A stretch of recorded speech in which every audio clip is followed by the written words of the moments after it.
Selamat pagi bagi Bapak Adi Sanjaya selaku guru sejarah. Di sini saya Clarissa akan menjelaskan mengenai fusi partai politik, penyederhanaan fusi, pembentukan PPP, PDI, dan Golkar. Sebelum itu, perkenalkan nama saya Nikade Clarissa Laudia Milani, kelas 12 F5, nomor absen 23, yang akan menjelaskan mengenai fusi partai politik.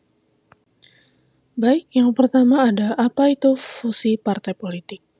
Fusi partai politik adalah penggabungan partai politik di mana proses ini terjadi ketika dua partai politik atau lebih secara resmi mengakhiri keberadaan hukum mereka sebagai entitas yang terpisah dan membentuk satu partai politik yang baru. Partai yang berfusi tidak lagi berdiri sendiri, melainkan telah bergabung menjadi satu nama, lambang, kepengurusan, dan anggaran dasar atau anggaran rumah tangga atau AD atau ART yang baru. Yang kedua ada konsep fusi partai politik. Konsep utama di balik fusi partai politik adalah peneguhan kekuatan. Tujuan ini dimaksud untuk menciptakan suatu entitas politik yang lebih besar, kuat dan memiliki sumber daya yang lebih memadai, baik dari segi massa, finansial, maupun pengaruh politik. Berikutnya ada alasan partai politik melakukan fusi. Yang pertama ada persyaratan elektoral. Partai-partai kecil yang kesulitan memenuhi ambang batas parlemen atau ambang batas pencalonan presiden dalam pemilu dapat berfusi untuk meningkatkan peluang mereka agar lolos. Lalu yang kedua, ada efisiensi sumber daya.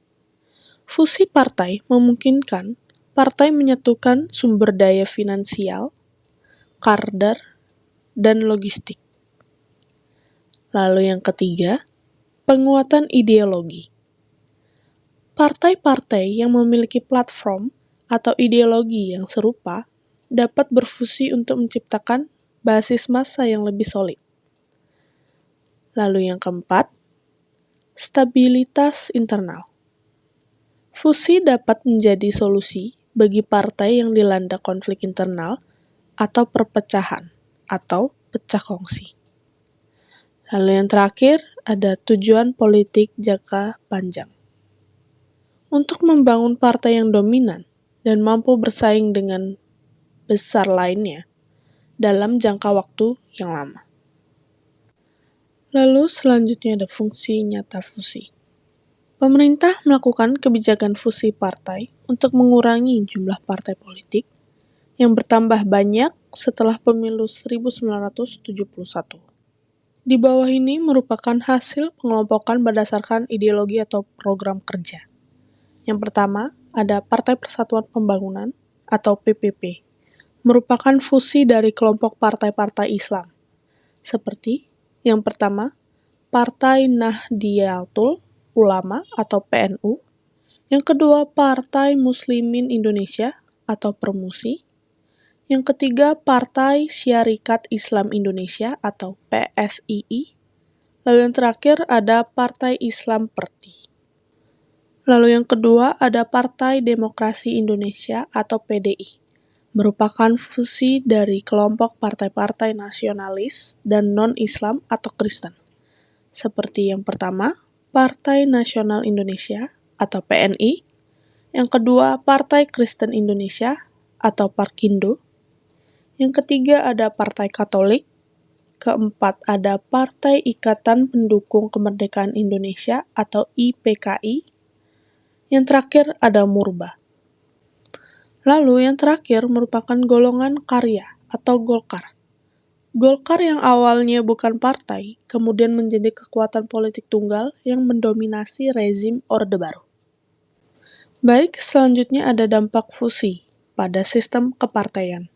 Dampak positifnya yang pertama ada konsolidasi kekuatan, menghasilkan partai-partai yang lebih kuat dan stabil, mengurangi fragmentasi politik. Yang kedua ada penyederhanaan, membuat sistem kepartaian lebih sederhana dan mudah dikelola. Yang ketiga, ada efisiensi, mengurangi biaya politik secara keseluruhan, misalnya biaya administrasi dan kampanyenya. Lalu, di sini juga ada dampak negatifnya. Yang pertama, ada pengurangan pilihan. Jumlah partai yang berkurang dapat membatasi alternatif politik bagi pemilih. Lalu yang kedua, dominasi partai besar dapat memperkuat dominasi beberapa partai besar yang berpotensi mengurangi peran oposisi. Lalu yang ketiga, konflik internal pasca fusi. Perbedaan budaya politik dan kepentingan antar kader dari partai asal seringkali memicu konflik baru setelah penggabungan. Nah, selanjutnya ada dampak fusi pada sistem pemilu. Yang pertama ada peningkatan efektivitas elektoral threshold. Partai-partai hasil fusi lebih mudah memenuhi ambang batas parlemen, sehingga meningkatkan efektivitas pemilu karena suara yang terbuang atau waste votes dapat berkurang. Lalu yang kedua, peningkatan stabilitas koalisi. Jika fusi terjadi sebelum pemilu, partai hasil fusi dapat menjadi jangkar koalisi yang lebih stabil dan kuat, memudahkan pembentukan pemerintahan. Lalu yang ketiga, pengurangan jumlah peserta pemilu. Nah, secara otomatis mengurangi jumlah logo dan nama yang harus dipilih dalam surat suara, sehingga berpotensi memudahkan pemilih. Baik, sekian penjelasan dari saya mengenai materi fusi partai politiknya sendiri, yang dimana materinya ada pengertiannya, lalu ada alasan partai politik melakukan fusi, setelah itu ada contoh nyatanya yang dibagi menjadi 3, ada PPP, PDI, Golkar, lalu dampak fusi partai pada sistem kepartaian dan pada sistem pemilunya. Baik, sekian dari saya, terima kasih.